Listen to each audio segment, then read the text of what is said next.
En 1981, un groupe de plongeurs de sauvetage a découvert cette épave au fond de la mer.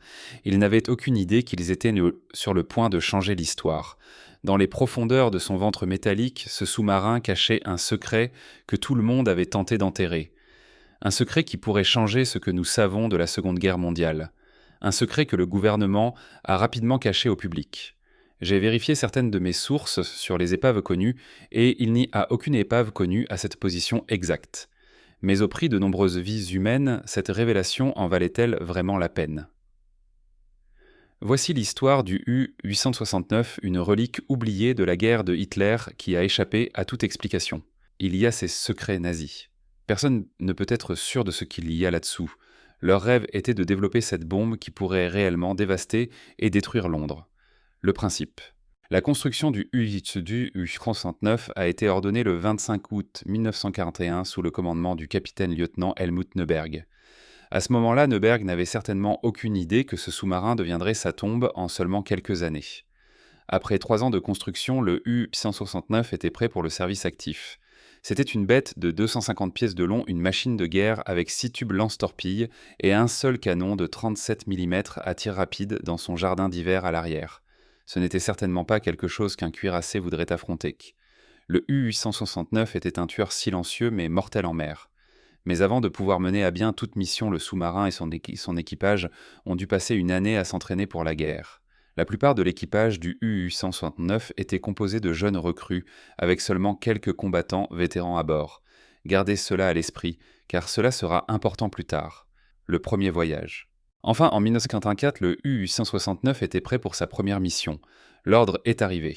Le sous-marin devait entreprendre une patrouille complète de l'océan Atlantique. Mais les choses ne se sont pas déroulées comme prévu. Pendant tout son voyage, le sous-marin n'a rencontré qu'un seul navire ennemi. Cela a dû être un grand soulagement pour les marins à bord, mais peu savaient les horreurs qui les attendaient. Car lorsque le commandement nazi a donné le deuxième ordre au U-869 de se rendre au détroit de Gibraltar, l'ordre n'a jamais été exécuté. Au lieu de cela, le U-869, un sous-marin hautement modifié avec un équipage entraîné, a simplement disparu. Il n'y a eu aucune communication radio, ni réponse, ni autre contact. Juste un silence radio. Où est allé le navire ? C'était une question à laquelle même les historiens n'ont pas pu répondre. Numéro 3. Le camouflage. C'est alors que le gouvernement américain a offert une explication. Selon eux, le destroyer américain USS Fowler est le chasseur de sous-marins français. L'Indiscret sont entrés en contact avec un navire ennemi immergé près de Rabat. Ils ont déployé des charges de profondeur et ont affirmé avoir coulé le navire jusqu'aux profondeurs de l'océan. Les autorités américaines ont soutenu cette affirmation. Le navire coulé a été identifié comme étant le U-869 uniquement sur la base d'une supposition et cela est rapidement devenu une histoire enregistrée. Il y avait plusieurs problèmes évidents avec ce récit sur la disparition du U-869. Tout d'abord, le sous-marin n'avait pas été aperçu du tout par ceux qui ont prétendu l'avoir coulé. On pensait que le navire était le U-869 simplement parce qu'on supposait qu'il était dans la zone. C'était une pure conjecture. Non seulement cela, mais il n'y avait aucun rapport allemand ni témoin confirmant la dernière position connue du U-869. Après avoir reçu l'ordre de se rendre au détroit de Gibraltar, le sous-marin n'a essentiellement jamais répondu. Bien qu'il soit protocolaire de fournir des rapports pendant les missions, le U-869 ne l'a jamais fait. En fait, il a maintenu le silence radio et a simplement disparu.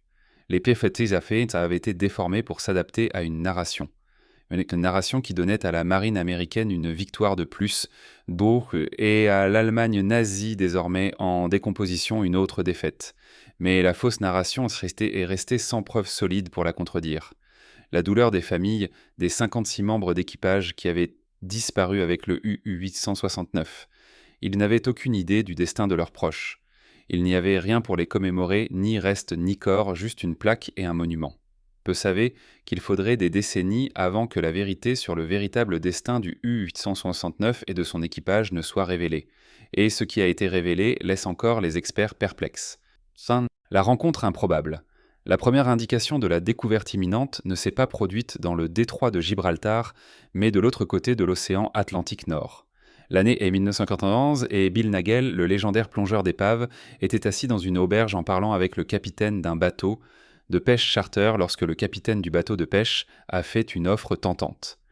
Il voulait donner à Nagel des informations sur une épave inexplorée dans une partie particulièrement dangereuse de l'océan, juste au large des côtes du New Jersey. Et quand je dis dangereux, ce n'est pas une exagération. L'épave était située dans une dépression le long du bord de la plateforme continentale. C'était la mort assurée pour quiconque n'était pas le plongeur d'épave le plus expérimenté pour aller l'explorer. Après tout, l'épave se trouvait à une profondeur de 235 pieds, avec de fortes courants océaniques qui rendaient la moindre erreur mortelle. Le capitaine du bateau de pêche n'a découvert l'épave que lorsqu'un de ses filets s'est accroché à l'énorme objet. En réalité, il ne l'avait pas vu. Explorer l'épave mystérieuse était un pari total. C'était dangereux non confirmé et probablement sans valeur. Mais pour une raison quelconque, Nagel était intéressé, et cette décision à elle seule est devenue le catalyseur pour découvrir l'un des plus grands mystères de la Seconde Guerre mondiale. Avec une petite équipe l'accompagnant, Nagel s'est rendu à l'endroit où les pêcheurs avaient trouvé l'épave. Il n'a pris aucun amateur avec lui. Dans son équipe se trouvaient rien de moins que John Chatterton et Richie Kohler, deux plongeurs vétérans célèbres pour leurs compétences à naviguer même dans les épaves les plus dangereuses où d'autres échouaient, souvent. La première plongée. Avec les plongeurs prêts, la recherche a commencé. Cela allait être épuisant, dangereux et pour certains d'entre eux mortel. Dans la profondeur extrême où se trouvait l'épave même, un moment d'inattention pouvait signifier le désastre. L'eau était trouble au mieux avec une visibilité limitée à seulement quelques pieds. Les courants étaient implacables et l'oxygène limité dans les réservoirs signifiait que les plongeurs n'avaient qu'un temps limité pour chercher. Mais contre toute attente, Nagel et son équipe ont persévéré. Ils ont pu trouver un sous-marin dans les profondeurs de l'océan intact depuis sa disparition, mais un grand mystère flottait dans l'air. Quel sous-marin était-ce ? Il n'y avait aucune marque d'identification, rien du tout. Sans qu'ils le sachent, certains de ces plongeurs devraient sacrifier leur vie dans la quête de cette connaissance. Numéro 5, la malédiction du UHO. Le sous-marin était clairement ancien et les plongeurs ont pu le situer avec certitude à l'ère de la Seconde Guerre mondiale, mais encore une fois, ils n'avaient aucun moyen de savoir à quel pays il appartenait et encore moins de découvrir son nom. Alors en attendant, Nagel et son équipe ont donné au sous-marin un nom temporaire UHU. Cependant, la découverte a rapidement été assombrie par la tragédie.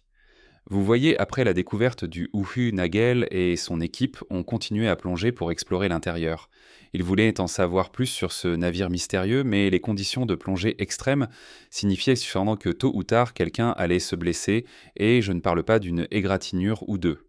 Au cours des 4 années où l'équipe a défié les courants mortels pour atteindre le UHU, 3 plongeurs ont trouvé la mort. Regardez les archéologues ici essayant de faire ce travail.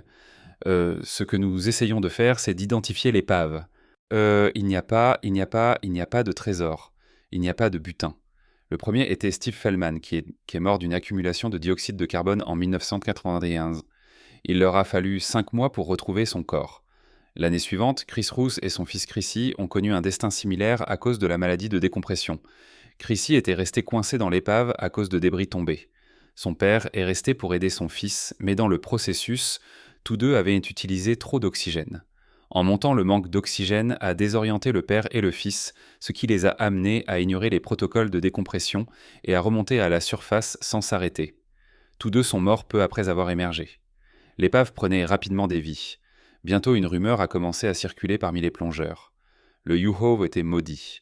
Et comme pour confirmer ces rumeurs, le même Neige est mort de son alcoolisme en 1993. Chaque année, l'épave avait coûté une vie, que ce soit directement ou indirectement. Numéro 6, une recherche sans fin. Chatterton et Kohler, qui étaient les seuls responsables des missions de plongée sur le UHO, avaient des difficultés à obtenir de nouveaux plongeurs. Tout le monde croyait que la plongée était maudite, mais malgré les rumeurs, Chatterton et Kohler ont continué. Ils avaient trouvé un sens du devoir envers l'équipage mort dont les os gisaient encore à l'intérieur du UO. 3 coups signifient des problèmes.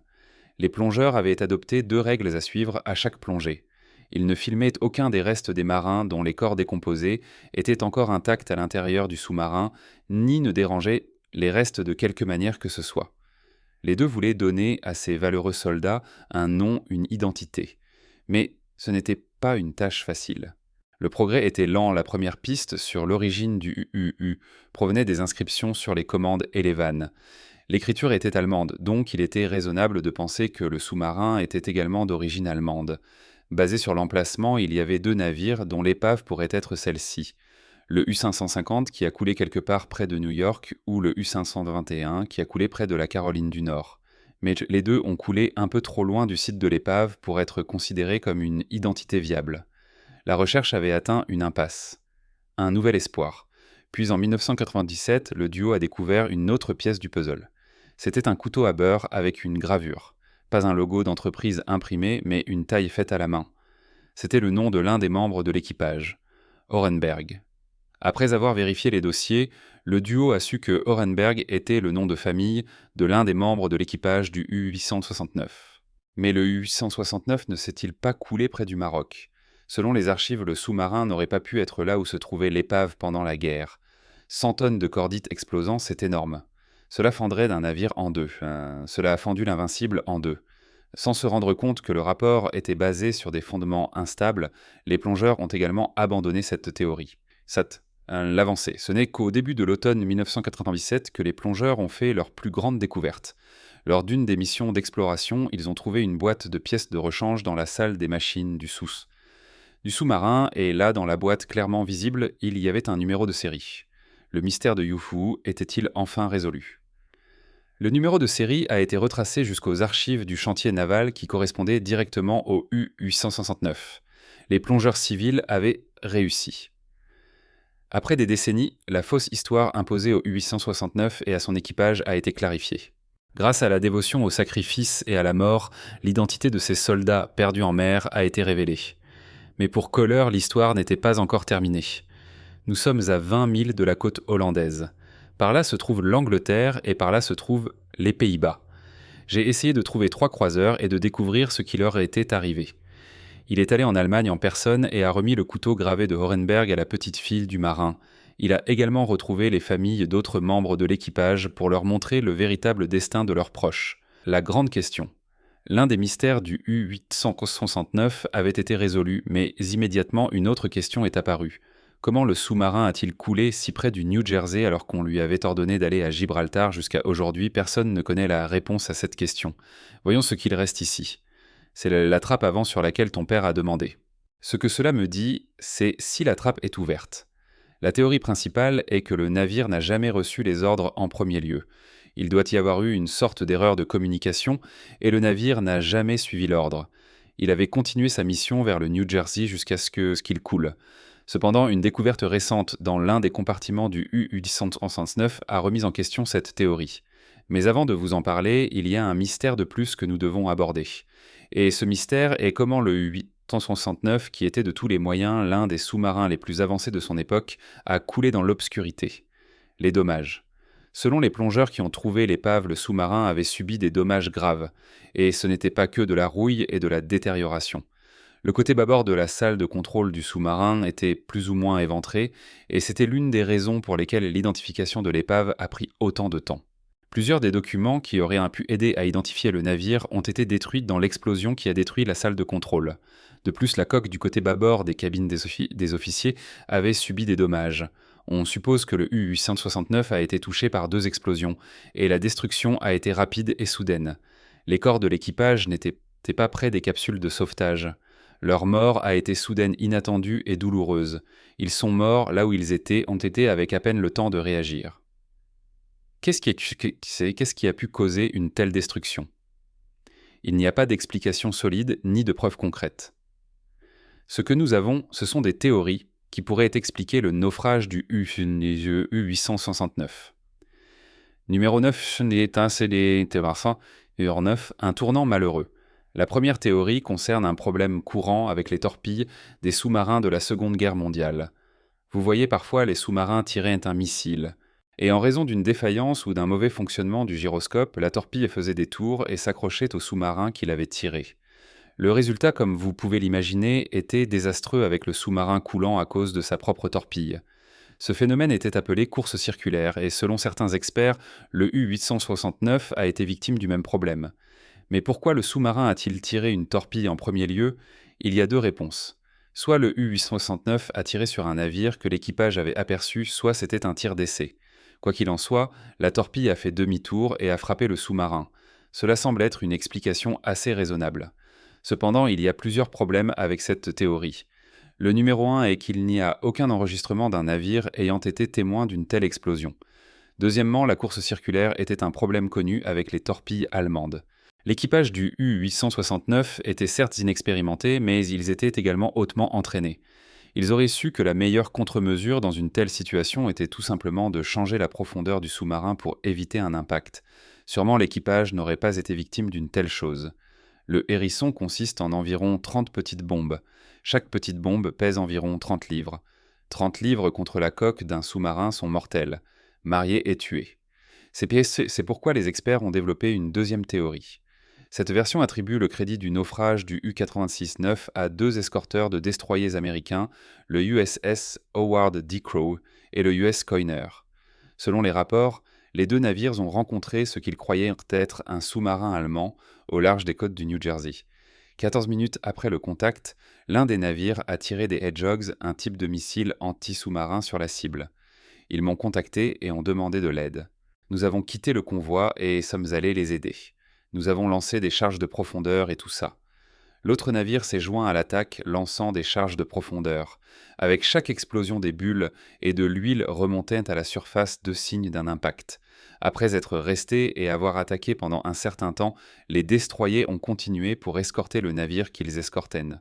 Certains experts affirment que cette rencontre a causé le naufrage du U-869, l'explosion frappant la coque du sous-marin et la brisant. Mais tout comme la théorie précédente, il y a aussi quelques problèmes avec cette théorie. Le plus grand est que l'épave se trouve à 46 milles de l'endroit où les destroyers affirment avoir eu la rencontre. C'est une distance trop grande pour être crédible. Aucun sous-marin qui a été frappé autant de fois n'aurait pu atteindre cette distance. Et à en juger par la position des corps des équipages, leur mort a été instantanée. Ils n'ont pas eu le temps de déplacer le sous-marin de 46 milles avant qu'il ne coule. Cependant, le gouvernement des États-Unis a choisi de ne pas tenir compte de ces contradictions. Selon la marine des États-Unis, c'est le récit officiel de ce qui est arrivé au U-869. Il est compréhensible pourquoi ils ont choisi cette version. Après tout, cela a évité à la marine de perdre un homme pendant la Seconde Guerre mondiale. L'explosion à l'intérieur. Cependant, il y a encore une troisième théorie. Selon certains experts, le sous-marin aurait pu être victime d'une explosion interne. Une torpille aurait pu exploser à l'intérieur du tube ou lors du tir. Mais les modèles de dommages et la déformation de la coque due à l'explosion ne correspondent pas à une explosion interne. En fin de compte, la raison pour laquelle le U-869 a coulé reste un complet mystère. La marine des États-Unis a sûrement sa réponse, mais il faudra beaucoup plus de preuves pour convaincre une personne impartiale. Cependant, les mystères ne sont pas encore terminés. Il y a encore une dernière pièce du puzzle que je ne vous ai pas raconté, un survivant improbable. Comme je l'ai dit précédemment, le U-869 avait un total de 56 membres d'équipage, mais dans les restes, il n'y avait que 55 corps. C'est parce qu'un membre de l'équipage a survécu. Herbert Gusewski était un opérateur radio affecté au U-869 qui a eu la chance de ne pas être à bord lors du dernier voyage du sous-marin. Herbert Gusewski avait contracté une pneumonie et une pleurésie quelques jours avant que le sous-marin ne doive partir, donc il est resté à terre pendant que le reste de l'équipage allait accomplir son devoir. Gusewski s'est avéré être un lien crucial pour confirmer l'identité de l'épave du U-869 car il a reconnu le nom de Orenberg gravé sur le couteau comme celui de son collègue opérateur radio Martin Orenberg. Sa déclaration a été la double confirmation qui a solidifié le fait que l'épave était effectivement celle du U-869. Longtemps après que son identité a été confirmée, les mystères du U-869 ont été considérés comme résolus.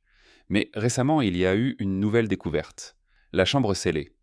Selon des sources en ligne, les plongeurs ont trouvé une partie scellée du sous-marin qui était restée inaccessible pendant longtemps en raison de limitations technologiques. Mais en 2024, il a finalement été possible d'y accéder et ce que les plongeurs ont trouvé à l'intérieur vous surprendra profondément.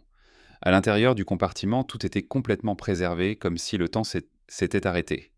À l'intérieur, les plongeurs ont trouvé des vêtements, des boîtes de rations, des livres de bord et d'autres nécessités similaires.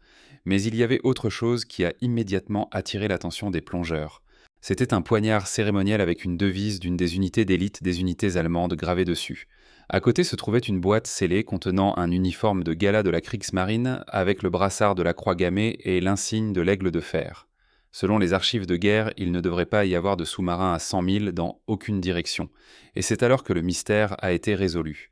Les plongeurs ont également trouvé une boîte pleine de souvenirs nazis et un drapeau nazi en état de conservation étonnamment bon. Il était plié avec précision militaire. Il y avait aussi un livre de code et un tas de panneaux de propagande nazie à côté du drapeau. La nouvelle de cette découverte n'a jamais été autorisée à atteindre le public pour des raisons évidentes. La découverte de ces articles soulève un grand point d'interrogation sur le véritable objectif du U-869. Était-ce juste un sous-marin en patrouille ou y avait-il quelque chose de plus? À en juger par le contenu de ce compartiment, il est possible que le U-869 ait été en mission secrète pour déposer des agents infiltrés sur les côtes des États-Unis. Cela expliquerait pourquoi le sous-marin était resté silencieux sur les ondes même en cas d'urgence. Il était en mission secrète qui en aucune circonstance ne devait être rendue publique. Une découverte significative. Cette théorie malheureusement n'a pas encore été confirmée. Mais si c'est vrai, alors l'ampleur de la machine de propagande et du réseau d'espionnage de l'Allemagne était beaucoup plus vaste que ce que l'on pensait.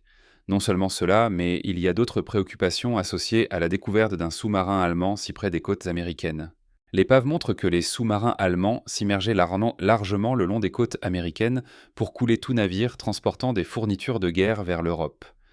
Cela est devenu un problème si important que les routes de navigation près de la Caroline du Nord en sont venues à être connues sous le nom de ruelle des torpilles.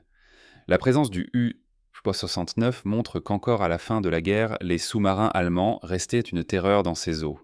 Le U-869 nous dit « Une chose de plus que l'histoire est écrite par les vainqueurs ». La véritable histoire du U-869 se serait perdue dans l'histoire si ce pêcheur ne s'était pas rencontré avec Bill Nagel au moment et à l'endroit précis. Nagel au moment et à l'endroit précis. Sans la dévotion et les sacrifices de tous ces plongeurs, le mystère de l'épave au large des côtes du New Jersey serait simplement resté cela un mystère.